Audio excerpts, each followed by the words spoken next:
चिलम करे चतुराई गांजा पी ले मेरे भाई देख चिलम करे चतुराई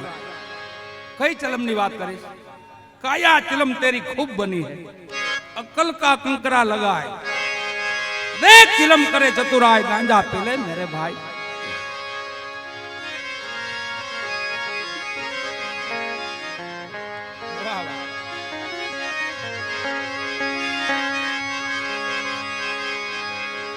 बराबर संतों की मौज जो केवी होय छे आ गिरनारी महापुरुषों की बात छे जगत आखो जगत की बात नहीं पण संतो जे जड़ीबूटी पीवे छे जे गांजा नु रसपान करे छे संतो महापुरुषों की बात छे तो एनी मौज केवी होय ए मौज नी थोड़ी बात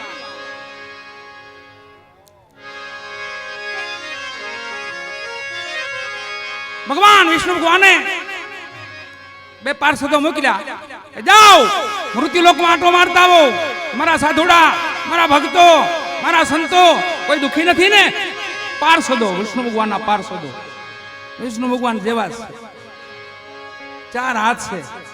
पण शंख चक्र गदा पद्म नहीं એટલે ને નારાયણ નો કહેવાય એના પાર્ષદ કહેવાય તમે બહુ ભગવાનની નજીક બહુ જાજી ભક્તિ કરો ને બેલેન્સ વધી જાય ને પછી પાહે લઈ લે આવતો રહે એને પાર્ષદ કહેવાય એમ ભગવાનનું પાર્ષદો બે આવ્યા મૃત્યુ લોકમાં હે રાજસ્થાન ભૂમિમાં ઉતર્યા રેગિસ્તાનમાં ઉતર્યા જ્યાં જોયું તો એક મહાત્મા બેઠેલા ધૂળની ડમરીઓ ચડે છે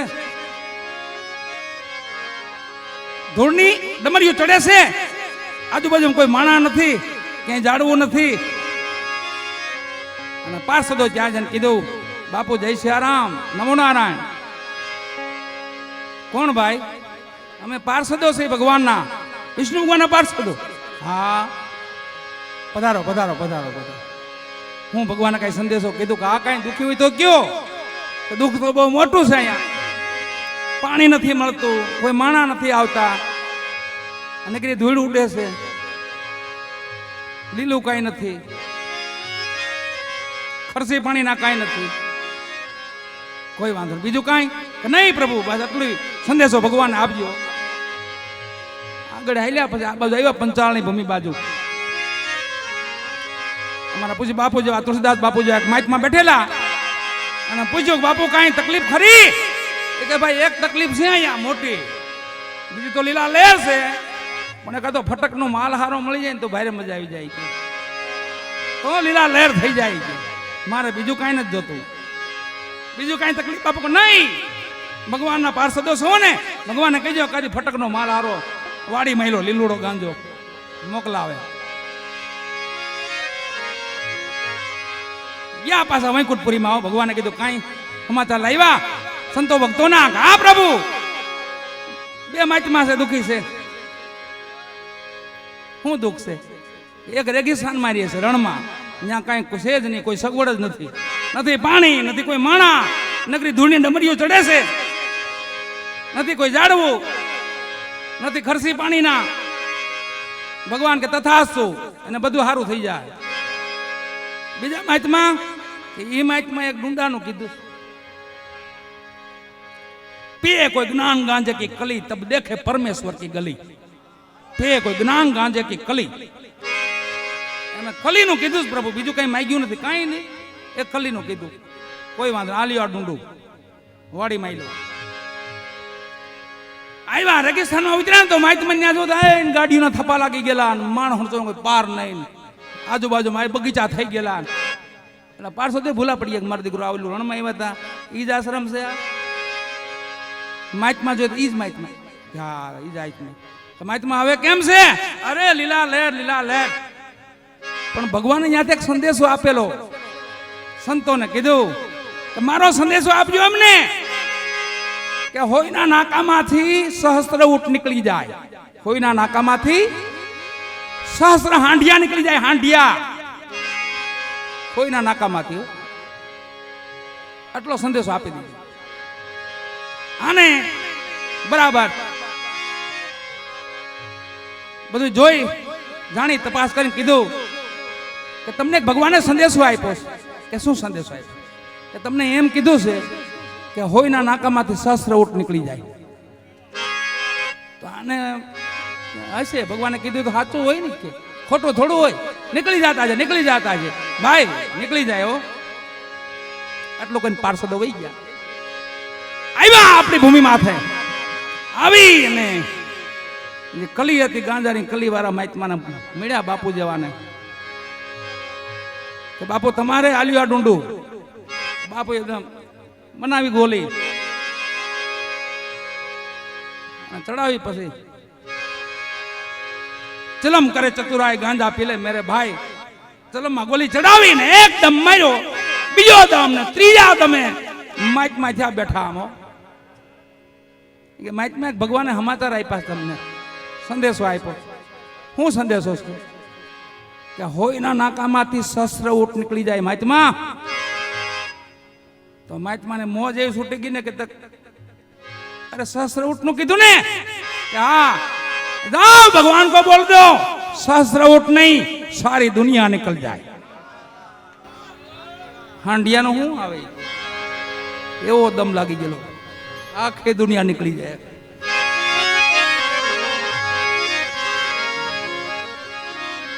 एम वाणी घणी से समय थतो आवे से. हजी आपणे बे भजनिक से आपणी पासे महात्मा के से कबीर साहब के से जो सुख पावे राम भजन में, जो सुख पावे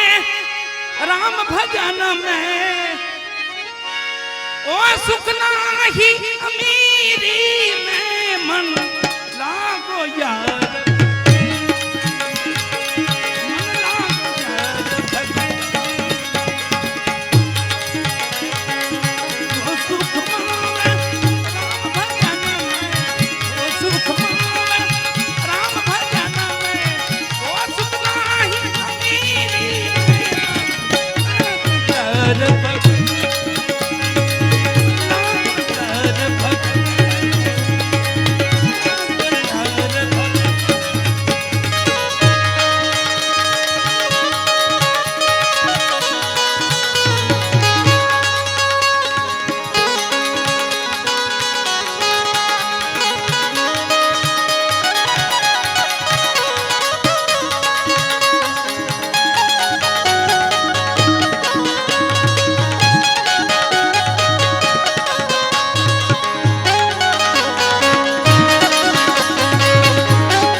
सुन ली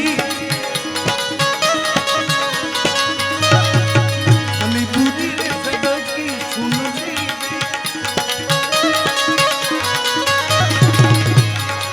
कर गुजरात गरीबी में तू कर गुजरात गरीबी में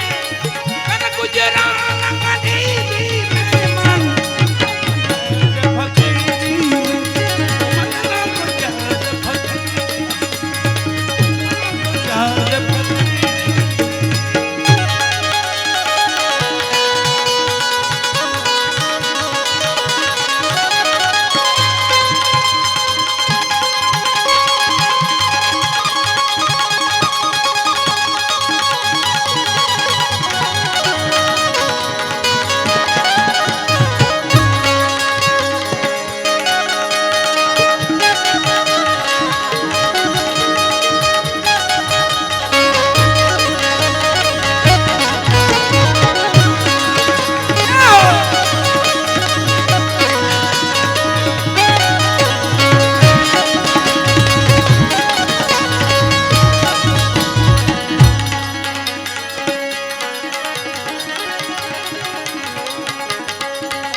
हमारी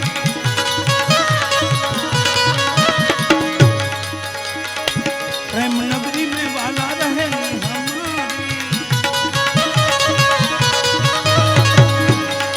भली बनी सकुरी मेरा भली बनी सकुरी में हनी बनी सकुरी अरे भक्ति अरे भक्ति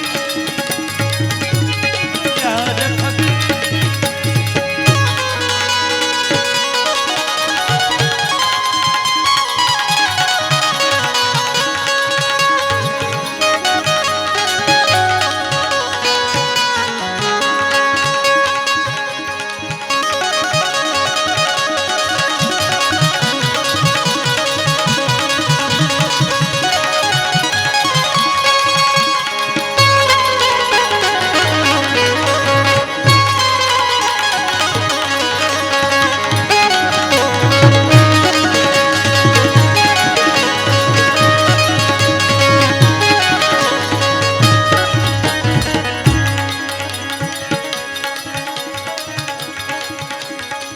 हाथ में कुंडी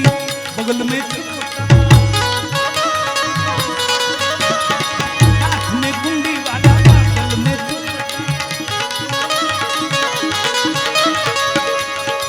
चारों दिशा जागीरी चारों दिशा जागीरी चारों दिशा जागीरी अरे भक्ति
ભજા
વિઘ્નેશ્વર મહાદેવ પંચાલના પીર શ્રી ચાવંડ માત ગબીનાથ દાદા બોલે નમઃ પાર્વતી હર હર મહા